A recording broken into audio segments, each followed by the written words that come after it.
Regenerative beef, a term that you've probably heard a lot lately, especially when it comes to buying your meat. Today we're going to break down very quickly and very simply what regenerative beef actually is and how it differs from conventional beef. Let's jump into it. The biggest difference between regenerative beef and conventional beef that you're going to find at the grocery store is, first off, not written on here, but one thing I do want to mention is typically regenerative beef you're going to find from small local family farmers or at local butcher shops. Conventional beef you're typically going to find at the supermarket. So when I'm referring in this video to conventional beef versus regenerative,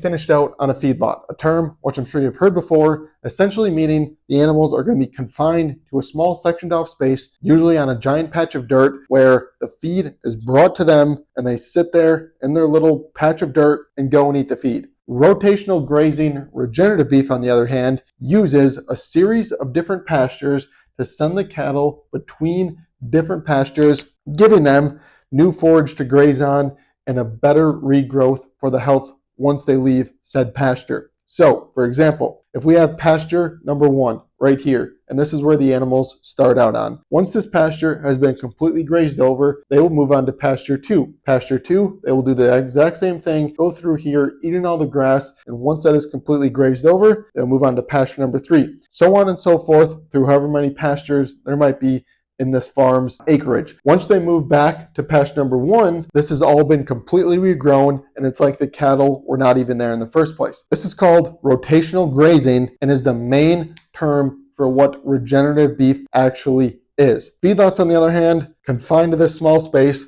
Cows don't move. They are stuck here and they are fed whatever gets put in front of their face. One important thing to mention, which brings us on to point 2, is just because a beef cow is regeneratively raised does not mean it is 100% grass-fed and grass-finished. Same goes for conventional beef. Just because a cow is in a feedlot doesn't mean it is only fed grain. You can have 100% grass-fed and grass-finished beef coming out of a feedlot. You can have grain-fed beef that are also regenerative. The main difference is not in what they eat, but more of how they eat it. For example, conventional beef, if they want to raise tens of thousands of head of 100% grass-fed, grass-finished beef, all they have to do is only allow the cattle in here to eat grass, meaning they will drop off alfalfa, they will drop off bales of hay, whatever it may be, to keep the standard at 100% grass-fed, grass-finished. Then these cattle, even though they're not regeneratively raised, even though they're not raised in a pasture, could still be considered 100% grass-fed and grass-finished. On the other hand, a lot of the times farmers might put a feed wagon out in one of these pastures that is full of grain or corn silage or soybeans or whatever it may be to help the animals with their growth and help them make sure they're getting all the nutrients that's possible that they might not be getting just from the grass. So it is one of the biggest misconceptions that just because an animal is regeneratively raised means it's 100% grass-fed, grass-finished, raised on pastures the whole entire time. That would be incorrect, as they can very much, and a lot of the time, often are still fed grains. As I just mentioned, these can still be considered 100% grass-fed and grass-finished, even if they come out of a commercialized feedlot. People associate feedlots with being grain-fed. That's not the case all the time. Well, let's get down to the final point. Why would a farmer take the time and effort to raise cattle regeneratively, and why don't conventional industrialized corporations take the time to do that?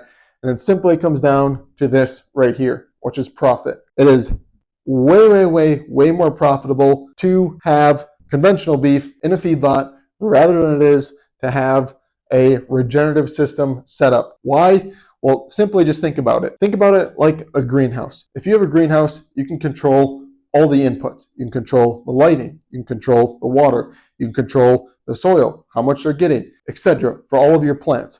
Same exact thing for feedlot beef. Because they're confined in here, you know what they're eating, you know how much they're eating, and you know exactly what the animals are doing at all times. Regenerative beef, on the other hand, takes a lot more work, a lot more land, and a lot more effort, but at the end of the day is better for multiple different reasons. It's better for the cattle, it's better for the health of the overall process of the meat industry, and it's better for the land. Because this land is being used correctly and in the right way, it's not being overly trampled. It's not being used for commercialized crop production, where the same soil is getting tilled up over and over and over and over and over again. But because it's moving and essentially being grazed on naturally, like animals would do if humans weren't even here, where they would switch out between different spots and continue to come back once the grass is regrown, it is a much better process for the animal, the health, you, me, the farmers, everyone in between the whole entire process, but is definitely a lot more expensive and a lot more hard to control the inputs.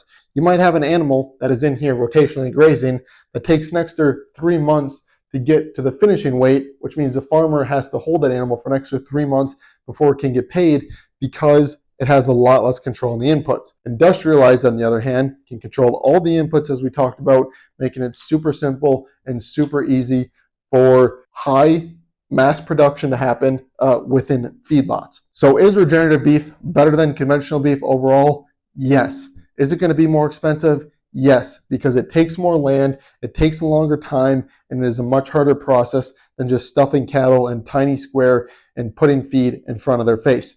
That being said, it is 100% better for you and something you should look for in the store if possible. Just one thing to keep in mind that I want to reiterate again, just because an animal is regenerative does not mean it is 100% grass-fed and grass-finished. Just because an animal comes from a feedlot does not mean it is 100% grain-fed. It can be vice versa. Biggest takeaway I can add on here is go find your farmer, know exactly what they're feeding their animals, exactly how they're raising them, and don't fall for supermarket labels. And if you need a source of clean, quality meat that is regeneratively raised, done the right way, and done by 150 small family farmers, check us out at dudefoods.co, and we promise you'll enjoy some of the best meat, some of the healthiest meat that you will ever have eaten.